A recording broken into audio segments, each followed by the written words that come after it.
The forge had been cold for 3 days when she arrived, and the man who owned it was sitting on an upturned bucket outside the door, doing nothing in particular.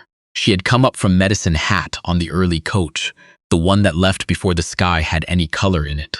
The driver had not spoken to her, except to say the road past Dunmore was washed out, and they would go the long way round. She had nodded and kept her hands in her lap for the next 4 hours. The town was called Sable Creek. It was smaller than what she had been told, which was already small. One street of consequence, a grain elevator at the south end, a church whose steeple leaned slightly east as though listening for something. The hotel had 8 rooms. The livery was run by a woman named Osgood who chewed tobacco and asked no questions, which suited her fine. She had been a blacksmith's apprentice for 6 years in Lethbridge before the shop closed. Before that, she had been other things. She did not think about those years if she could help it. The man on the bucket looked up when she stopped in front of his forge. He was not old, but he moved like someone who had been tired for a long time. There was a bandage on his right hand, wrapped thick from palm to wrist, and he was holding it against his knee with the careful attention of a man who had been told not to use it. She asked if he needed help. He said he did not. She looked at the cold forge, at the unfinished iron bar half set in the vise, at the bellows that needed new leather by the look of them, at the bucket of ash someone had started to carry out and left in the middle of the floor. She said she was a smith. He looked at her the way men looked when they were deciding whether to say what they actually thought. He did not say it. He said the job was not much and he could not pay well, and she probably wanted something more settled. She said she would see the job first. He showed her.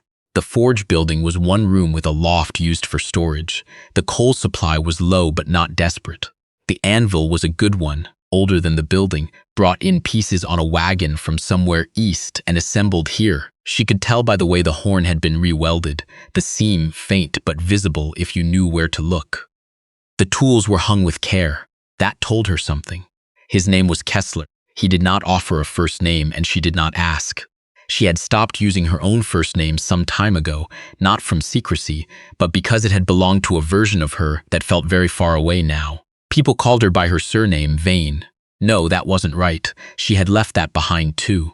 Here she would be what she was, the woman running the Kessler forge while Kessler's hand healed.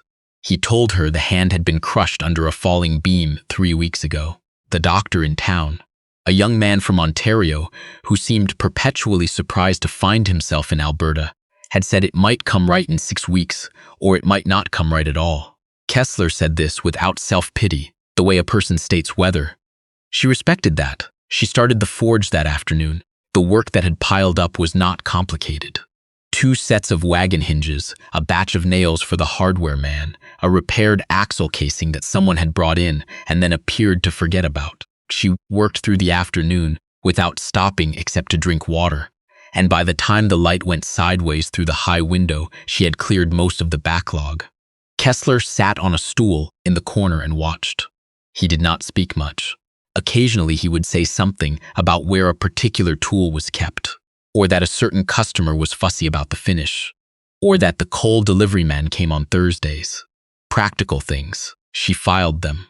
When she banked the fire for the night, she turned and found he had already put a plate on the workbench. Bread, cold beef, a boiled egg. She had not eaten since Medicine Hat. She sat on the stool he had vacated and ate. He stood by the door with his bandaged hand in his coat pocket looking out at the street. After a while, she asked how long he had been in Sable Creek. He said 11 years.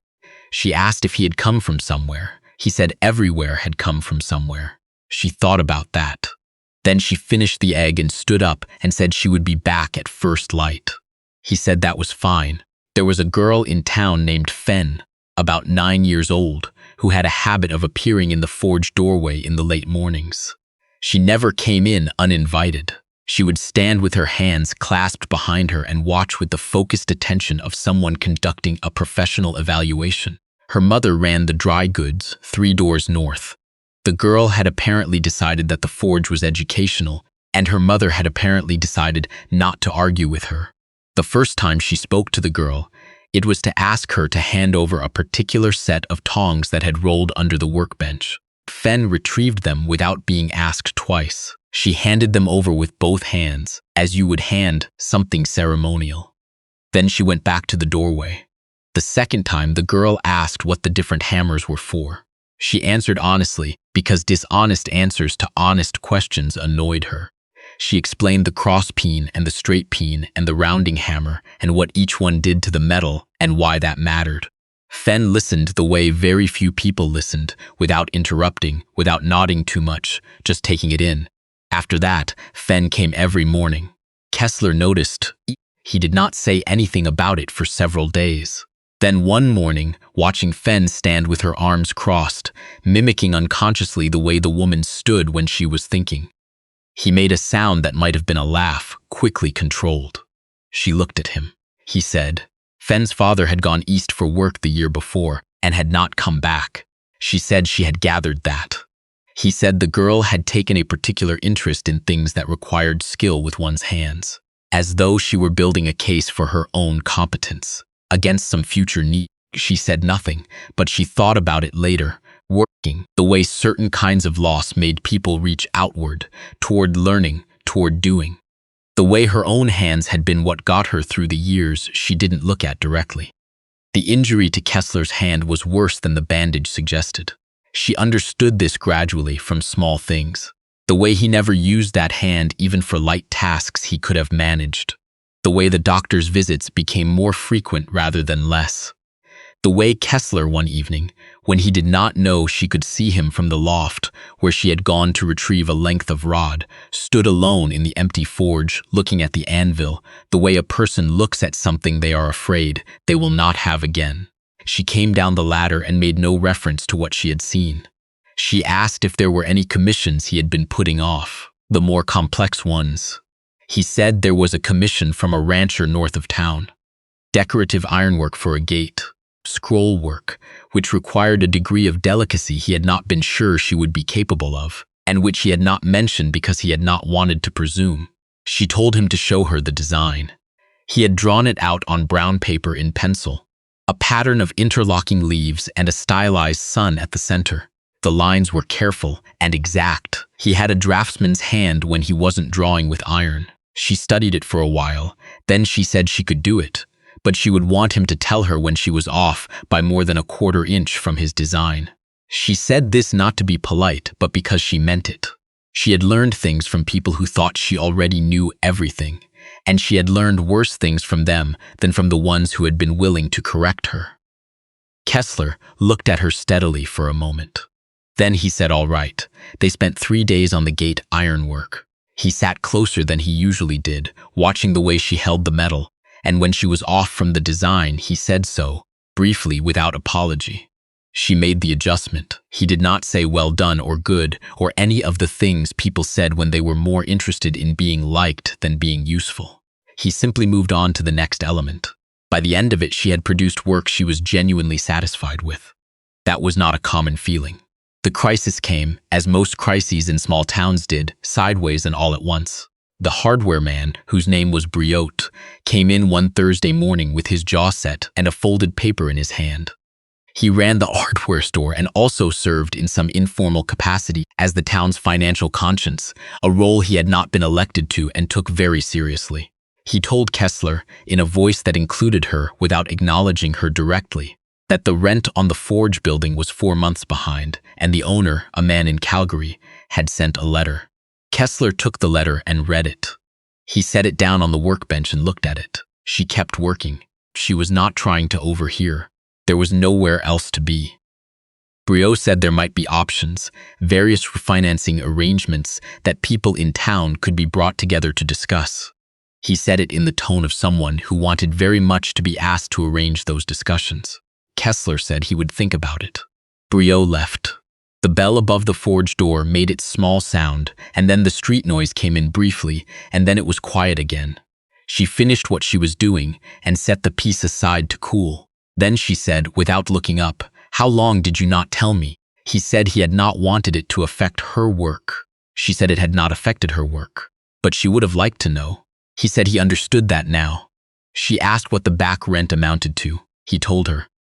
She did the calculation in her head against what she had earned in 3 weeks, and what the gate commission would pay, and what the backlog she had cleared was worth at the rates he'd quoted her. She said nothing for a moment. Then she said she wanted half the gate commission applied directly to the rent.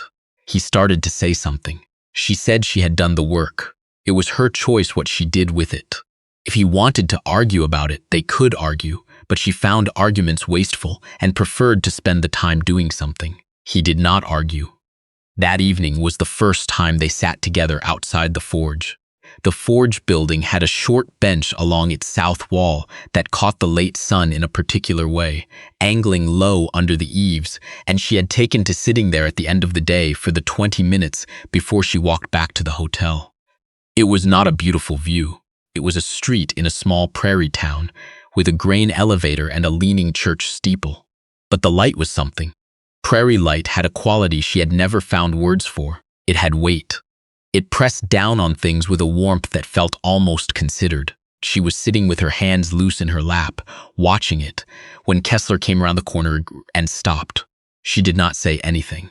There was room on the bench. He sat down on the other end. For a while, neither of them spoke. Fen went past on her way home from somewhere, looked at them both with the comprehensive assessment of a 9-year-old, and did not stop. After a while, he said he had not thought much about the town when he first came. He had followed work, and the work had stopped here, and he had stayed because leaving required a reason. She said she understood that. He said he thought she might. She asked whether he'd ever thought about going back. He said there was not a back to go to, not for him. He had left some things behind that did not leave a door. She said she knew about that. He said yes. He thought she had been carrying something when she came in off the coach. He did not say it as though it were a problem. He said it as a fact, the same way he had talked about his hand. She considered whether to be unsettled by that. She was not particularly. She said she had been carrying it for a few years. She was getting used to the weight. He said after a moment, that weight had a way of changing, not going away, but changing what it was. She looked at him. He was looking at the grain elevator, at the long shadow it cast east across the road. She turned back and looked at it too. She did not decide to stay. That was the thing she would not have been able to explain to anyone who asked. There was no moment. There was no conversation where a question was asked and an answer was given. There was only the accumulation of days, each one its own thing, each one making the next one possible. Fen began arriving earlier. Some mornings she came before the fire was fully up and sat on the stool and watched it catch, as though this were a thing worth watching, which it was. She started asking harder questions, not just what things were, but why they were the way they were. Why iron and not steel for certain applications? Why the color of the metal told you what you needed to know? Why a weld held or didn't, and what you could read from where it failed? She answered all of them. She was not a natural teacher. She had been told this before by people who meant it as a fault, though she had never been entirely sure what they wanted her to be instead. She did not perform enthusiasm. She did not make the learning feel like a gift she was giving. She just answered the questions as accurately as she could and let the girl decide what to do with the answers. Kessler watched this sometimes. He watched it the way a person watches something they are glad exists. There was an afternoon, about a month and a half in, when the doctor came and spent a long time with Kessler's hand, and when he left his face was the particular careful neutral of a man trying to give news slowly. She was working at the far end of the forge. She did not look at Kessler directly, but she heard him and the doctor moving, and she heard the doctor say words she knew meant the injury had set wrong and would not go back, not all of it. Partial use, the doctor said. Enough for some things, not enough for others. She kept working. She heated the rod and drew it out and checked her measurement and found it right and moved on to the next step. The work was what she knew how to do when other things were unclear. She had understood this about herself for a long time. After the doctor left, Kessler came and stood at the end of the workbench for a while without speaking. She said, "So we'll figure out what the work looks like." He said he did not know how to take help. She said she had noticed that. She said he was not the only one who had had to learn. He did not say anything for a moment. Then he said he supposed that was true. The people of Sable Creek had opinions. This was ordinary. People in small towns organized themselves around their opinions because opinion was a form of participation, and participation made the distance between one another bearable. She had grown up in small enough places to know this. She did not hold it against them. Mrs. Osgood at the livery did not have opinions, or at least none she expressed. She was the only one. The dry goods woman, Fenn's mother, whose name was Chartrand, had come in once to look at the forge and had looked at her, and then at Kessler, and then at the quality of the work on display, and had revised whatever she had come to say into a compliment about the hinges she had ordered. This felt like a form of fairness, and she appreciated it. The hotel proprietor, a man called Cessford, had asked once with great courtesy how long she planned to stay. She had said she did not know yet. He had nodded as though this were the only sensible answer, which she thought it was. There was a man who came in for a repaired plowshare who said something she did not fully hear and did not ask to repeat. Kessler had looked at the man steadily until the man stopped talking. She had not asked Kessler about it afterward. She had simply finished the plowshare and set it on the counter and said the price. The man had paid it. In the 7th week, there was a night when the temperature dropped fast and wrong, too early for the season, the prairie giving up its warmth too quickly into a sky that had gone very clear and very cold. She woke in her hotel room with the cold pressing against the glass and lay still for a while, thinking about the bellows leather, which would contract, which would affect the draw, which would matter in the morning.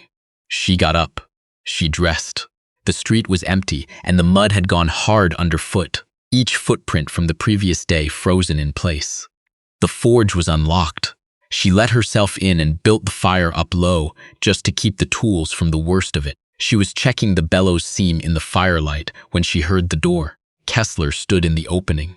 He had his coat on over what he'd slept in, and his hair was not combed, and he was holding his injured hand against his chest with the other hand. She said, "I was thinking about the bellows leather." He said, "I was thinking about the coal stock." She said, "The coal will be fine," he said. The bellows seam's the one to check, she said she knew. She had already checked it.